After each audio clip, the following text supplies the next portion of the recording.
Students. सो आज हम पढ़ेंगे ईईजी के बारे में। ईईजी होता क्या है? EEG is electroencephalograph. And electro means electrical activity है, एन्सेफेलो फ्रॉम ब्रेन, ठीक है, graph means recording. So this is recording of the electrical activity of brain. But ये सच में होता क्या है? ये होता है submitted waveform of EPSP and IPSP. अब उसका क्या मतलब है?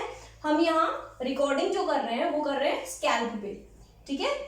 तो ये हमारे स्कैल्प पे इलेक्ट्रोड अटैच करेंगे, ठीक है, और ये इलेक्ट्रोड एम्पलीफायर से कनेक्ट होते हैं और रिकॉर्डिंग करते हैं ईईजी की, ठीक है। तो ये जो है डिफरेंट वेवफॉर्म आ रही होती है।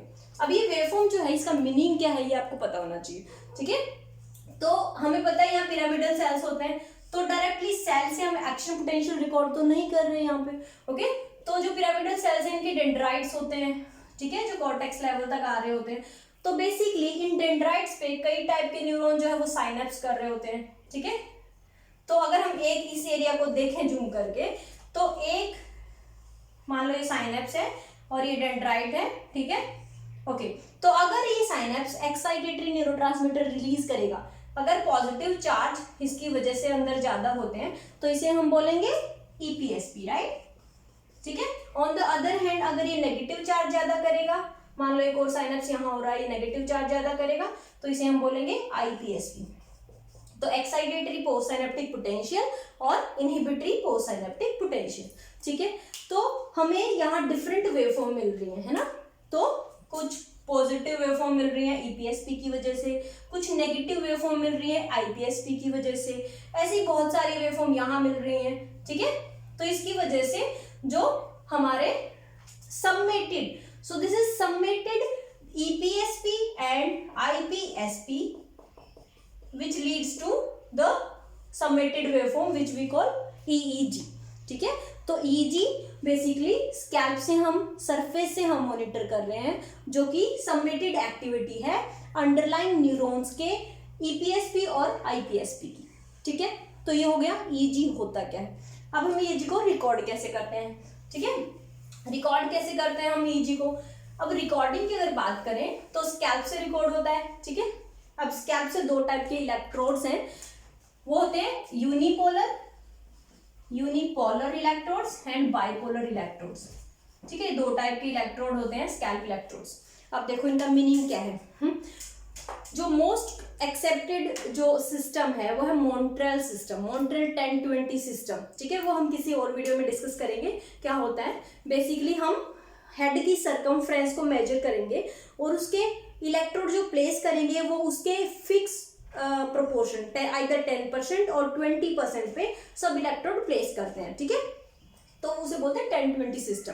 तो जब हम हेड में इलेक्ट्रोड प्लेस करते हैं, ऐसे बहुत सारे इलेक्ट्रोड, ठीक है, सर्कमफ्रेंस मेजर करके, तो हमें बताना होता है कि हम यूनिपोलर एक्ट कराएंगे या फिर बाइपोलर। उसका क्या मीनिंग होता है? अगर मान लो यहाँ दो इलेक्ट्रोड हैं, ठीक है, अगर हमें वो दोनों इलेक्ट्रोड एक दूसरे की रेफरेंस में एक्ट कराने हैं, अब अटैच तो कर दिए, आपकी मर्जी है, आप सिस्टम में ये भी कर सकते हैं कि उन्हें बाइपोलर बना दें, मतलब दोनों इलेक्ट्रोड के बीच का डिफरेंस जो है, पोटेंशियल डिफरेंस मेजर करना है। अगर आप ऐसे करेंगे तो आप क्या बोलेंगे कि दो एक्टिव इलेक्ट्रोड हैं और उन दोनों एक्टिव इलेक्ट्रोड के बीच का पोटेंशियल डिफरेंस मेजर करेगा बाइपोलर इलेक्ट्रोड, ठीक है। तो इस अरेंजमेंट को बोलेंगे बाइपोलर। अगर मैं ये कर दूं कि बाहर ईयर पे एक स्कैल्प इलेक्ट्रोड लगा देती हूँ ईयर पे, ओके, ईयर पे, और अब मैं फिक्स कर देती हूँ, सिस्टम को बताती हूँ कि ये एक्टिव इलेक्ट्रोड है और इसकी रेफरेंस में आपको मॉनिटर करना है पोटेंशियल डिफरेंस, ठीक है। तो उसे बोलेंगे हम यूनिपोलर। यूनिपोलर का क्या मीनिंग है? एक एक्टिव इलेक्ट्रोड होगा और जो दूसरा इलेक्ट्रोड होगा वो रेफरेंस इलेक्ट्रोड होगा outside the skull, outside the scalp, ठीक है। तो जो ब्रेन की हम एक्टिविटी रिकॉर्ड कर रहे हैं, अगर दोनों ब्रेन पे लगाएंगे तो होगा बाइपोलर, और अगर एक अवे लगा देंगे तो होगा यूनिपोलर, ठीक है। अब ये तो हो गया कि हम रिकॉर्डिंग करते हैं उसका क्या सिस्टम है। तो स्कैल्प इलेक्ट्रोड जो है बाइपोलर या यूनिपोलर, दोनों तरीके से हम पोटेंशियल डिफरेंस मेजर कर सकते हैं नीचे के न्यूरॉन्स की एक्टिविटी मेजर करने के लिए, ठीक है। अब बात आती है कि डिफरेंट वेवफॉर्म क्या होती है, ठीक है। तो एक बार देख लेते हैं। सबसे पहले हम बात करते हैं अल्फा वेव की, ठीक है। अल्फा वेव क्या होती है? अल्फा वेव होती है, ये देखो, ये जो वेवफॉर्म है ये है अल्फा वेव। अब हमने वेवफॉर्म जो है, डिफरेंट वेवफॉर्म जो है उनकी फ्रीक्वेंसी फिक्स होती है, ठीक है। फ्रीक्वेंसी का क्या मतलब होता है, number of waves in 1 second. तो ये जो नीचे मैंने ये जो लाइन है ये बता रही है आपको 1 सेकेंड। अब हम देख लेते हैं 1 सेकेंड में कितनी वेवफॉर्म है। तो ये 1 सेकेंड में कितनी वेवफॉर्म है, 1 2 3 4 5 6 7 8 9, तो 9 वेवफॉर्म है, ठीक है। तो ये किस रेंज में आया, 8 to 13 पर सेकेंड फ्रीक्वेंसी की रेंज में आया, इसे बोलेंगे अल्फा, ठीक है, अल्फा वेवफॉर्म। एम्पलीट्यूड इसका होता है अराउंड 50 माइक्रो वोल्ट, ठीक है। तो फ्रीक्वेंसी और एम्पलीट्यूड दो चीजें पता होनी चाहिए आपको, ठीक है। तीसरी चीज पता होनी चाहिए कि ये वेवफॉर्म कब आता है। ये वेवफॉर्म आता है जब हम आईज क्लोज करके रिलैक्स स्टेट में बैठे, तो तब हमारा वेवफॉर्म आएगा अल्फा वेवफॉर्म। अल्फा वेवफॉर्म जब हम रिकॉर्ड करेंगे, स्कैल्प इलेक्ट्रोड जब लगाएंगे, ठीक है, तो हमें पता चलेगा कि ब्रेन के किसी ऑक्सीपिटल एरिया और पैराइटल एरिया में जो है हमें ये अल्फा वेवफॉर्म मिली है, ठीक है। तो लोकेशन क्या हो गई, पैराइटो ऑक्सीपिटल, ये लोकेशन हो गई अल्फा वेवफॉर्म की, ठीक है। आपको यही चीजें पता होनी चाहिए। अल्फा वेवफॉर्म आईज क्लोज में मिलेगा, ठीक है, पैराइटो ऑक्सीपिटल एरिया में मिलेगा, 8 to 13 पर सेकेंड फ्रीक्वेंसी होगी और एम्पलीट्यूड होगा 50 माइक्रोवोल्ट, ठीक है। ओके, नेक्स्ट है बीटा वेवफॉर्म, बीटा, ठीक है। बीटा वेवफॉर्म क्या होगा, उसकी फ्रीक्वेंसी होगी 13 to 30 पर सेकेंड। ये देखो आपको दिख रहा है, इससे एम्पलीट्यूड कम हो गया है, फ्रीक्वेंसी ज्यादा हो गई है, नंबर ऑफ वेव ये बहुत ज्यादा है इसके कंपैरिजन में, ठीक है, पर 30 से कम है, तो इसे बोलेंगे बीटा वेव, ठीक है। इसका जो एम्पलीट्यूड है वो 10 माइक्रोवोल्ट हो जाता है, ठीक है। कब होगा ये, जब हम अलर्ट होंगे और अवेक स्टेट में होंगे, अलर्ट, अवेक या स्ट्रेस्ड होंगे, ठीक है। तो ये कहाँ होगा, ये होगा फ्रंटल एरिया, फ्रंटल कॉर्टेक्स, ठीक है, ओके। हाँ, तो थर्ड वेवफॉर्म है हमारी, थर्ड वेवफॉर्म है थीटा, ठीक है। थीटा वेवफॉर्म के का क्या मतलब है, थीटा वेवफॉर्म देखो आप नंबर ऑफ वेव देखो 1 2 3 4 5, तो 4 से 7 पर सेकेंड फ्रीक्वेंसी की अगर वेवफॉर्म है तो उसे बोलेंगे थीटा वेवफॉर्म, ठीक है। इसका एम्पलीट्यूड जो है वो 10 माइक्रोवोल्ट ही होता है, ठीक है। ये कब मिलेगी, ये जब इमोशनल आउटबर्स्ट होता है, जब आप बहुत ज्यादा फ्रस्ट्रेटेड होते हो, एंगर में होते हो, ठीक है। और एक बच्चों में मिलती है, ये क्राइम बेबी में भी मिलती है, ठीक है, थीटा वेवफॉर्म। बच्चों में ये वेवफॉर्म ऑक्सीपिटल एरिया में मिलती है, नहीं तो ये वेवफॉर्म मिलती है फ्रंटल एरिया में, या फिर टेम्पोरल पैराइटल एरिया में, टेम्पोरल पैराइटल एरिया में मिलती है हमें सबसे ज्यादा। तो अगर टेम्पोरल और पैराइटल एरिया में मिल रही है तो इसे बोलेंगे हम थीटा, ठीक है। अगर फ्रंटल एरिया में मिल रही है ये आएगा बीटा, ओके। तो लास्ट है, अब देखो फ्रीक्वेंसी देखो आप कैसे आप डिफाइन करेंगे, जब 8 to 13 फ्रीक्वेंसी होगी अल्फा होगी, 13 to 30 फ्रीक्वेंसी होगी तो बीटा होगी, ठीक है, 4 to 7 इट्स थीटा, ठीक है। और ये देखो ये 1 2 2.5, तो ये वेवफॉर्म हो गई लेस देन 4 पर सेकेंड। अगर इतना कम फ्रीक्वेंसी हो जाती है और आप देख रहे हो एम्पलीट्यूड बढ़ गया है, एम्पलीट्यूड सबसे ज्यादा होता है इसका, अप टू 200 माइक्रोवोल्ट तक एम्पलीट्यूड होता है इसका, ठीक है। तो इसे बोलेंगे slow waves, high frequency waves, sorry slow waves और हाई एम्पलीट्यूड वेव, ठीक है। तो एम्पलीट्यूड ज्यादा होगा, फ्रीक्वेंसी कम होगी, पर सेकेंड सिर्फ 2 लेस देन 4 वेवफॉर्म होगी, ठीक है। तो इसे बोलेंगे हम डेल्टा वेव्स, डेल्टा वेव्स। तो डेल्टा वेव जो है ये सबसे इंपॉर्टेंट वेवफॉर्म होती है जब हम सो रहे होते हैं, तो डीप स्लीप में डेल्टा वेव्स होती है प्रोमिनेंट, ठीक है। डेल्टा वेव्स प्रोमिनेंट होती है मोस्टली फ्रंटल एरिया में, ठीक है। अब देखो ये तो हो गई, तो एग्जाम पॉइंट ऑफ व्यू से आपको पता होना चाहिए कि डिफरेंट वेवफॉर्म आप फ्रीक्वेंसी से डिफाइन करेंगे तो आप इजीली रिमेंबर कर सकते हैं, ठीक है। हम नेक्स्ट वीडियो में पढ़ेंगे कि ये कैसे स्लीप कैरेक्टरिस्टिक को डिफाइन करती है, हमें कैसे पता चलेगा कि अकॉर्डिंग टू दिस वेवफॉर्म हमें कैसे पता चलेगा कि जो स्लीप है वो कौन सी स्टेज पे है, ठीक है, ओके। तो वो सब हम नेक्स्ट वीडियो में पढ़ेंगे, बट सबसे पहले आपको पता होना चाहिए कि लोकेशन कहाँ का है, ठीक है, और ये जनरेट कहाँ हो रही है। लास्ट थिंग ये देखो, जो अल्फा वेवफॉर्म है वो जनरेट होती है थैलेमस से, थैलेमोकॉर्टिकल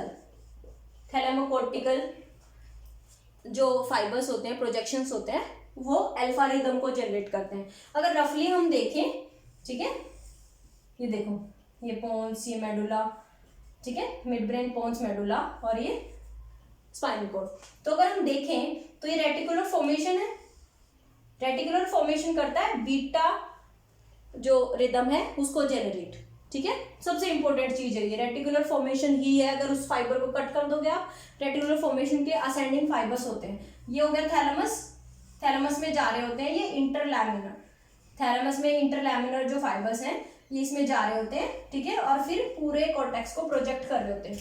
तो आपको ये पता होना चाहिए कि जो बीटा रिदम है वो हमारी जनरेट होती है इन फाइबर से। ये जो रेटिकुलर फॉर्मेशन से थैलेमस में जा रहे होते हैं और थैलेमस से कॉर्टेक्स में जा रहे होते हैं, ठीक है। तो ये डिफरेंट डिफरेंट रिदम जनरेट कर रहे होते हैं, ठीक है। तो जो थैलेमोकॉर्टिकल जो फाइबर है ये बीटा रिदम करेंगे और जो रेटिकुलो थैलेमस फाइबर्स हैं ये अल्फा रिदम करेंगे, ठीक है। और जो टेम्पोरल एरिया में जो फाइबर है ये करेंगे हमारी डेल्टा रिदम, ठीक है। तो हम एक रेटिकुलर फॉर्मेशन की एक और वीडियो बनाएंगे, उसमें हम डिटेल में पढ़ेंगे कि रेटिकुलर फॉर्मेशन का रोल हमारी बॉडी के लिए क्या क्या होता है, असेंडिंग और डिसेंडिंग फाइबर्स क्या क्या होते हैं। बट करंटली आपको इस वीडियो में पता होना चाहिए कि अल्फा रिदम, ठीक है, 8 to 13 per second। अब सबसे इंपॉर्टेंट चीज होती है अल्फा ब्लॉक। अल्फा ब्लॉक क्या होता है? अल्फा रिदम चल रही है 8 to 13 per second चल रही है जब हमने आईज को क्लोज कर रखा है, ठीक है, ठीक है। अब कुछ ऐसा हुआ कि सडनली बीटा रिदम आ गई है, बीटा रिदम सडनली, तो इसे हम क्या बोलेंगे कि अल्फा जो है वो ब्लॉक हो गया है, तो इसे हम बोलेंगे अल्फा ब्लॉक, ठीक है।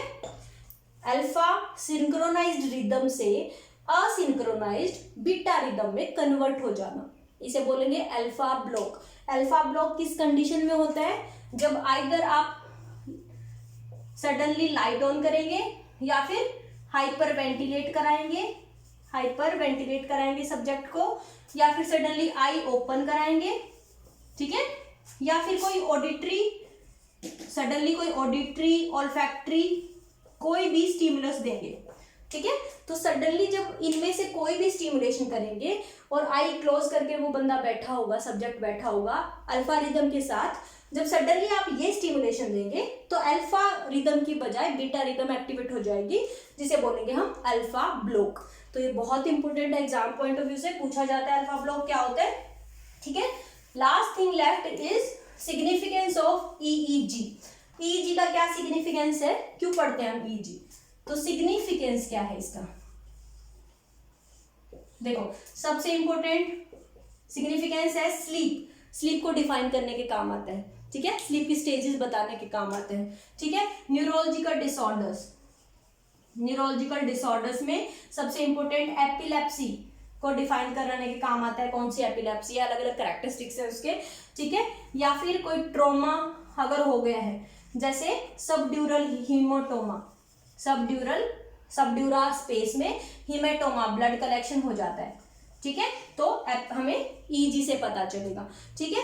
ईजी से ही हमें पता चलेगा कि जो हम सर्जरी करने जा रहे हैं, कोई भी सर्जरी, ठीक है, तो जो एनेस्थीसिया है वो प्रॉपर है या नहीं, ईजी से पता चलेगा। जो वो स्लीप की तरफ जा रहा है नहीं, है ना, तभी अगर वो डेल्टा रिदम की तरफ जा रहा होगा तभी हमें पता चलेगा ना कि एनेस्थीसिया इफेक्टिव हो रहा है। और उसको अल्टरनेटिवली जब सर्जरी हो जाएगी तो एनेस्थीसिया से बाहर भी लाना है सब्जेक्ट, तो अगेन रिवर्स रिदम, फिर दोबारा से ऊपर की तरफ रिदम आएगी या नहीं, वो हमें बताएगा ईजी, ठीक है। तो ये सब ईजी के यूजेस हैं जो हमारे लिए इंपॉर्टेंट है, ठीक है। तो इस वीडियो से आपको पता होना चाहिए कि डेफिनेशन ईजी की होती क्या है, डिफरेंट वेवफॉर्म्स, ठीक है, और characteristic of these waveforms. Okay, so thanks for watching. Next video में हम पढ़ेंगे कि स्लीप कैरेक्टरिस्टिक्स कैसे हम डिफाइन करेंगे। अगर आपको ये समझ आ गया तो स्लीप बहुत ईजी लगेगा आपको। Okay, thanks for watching.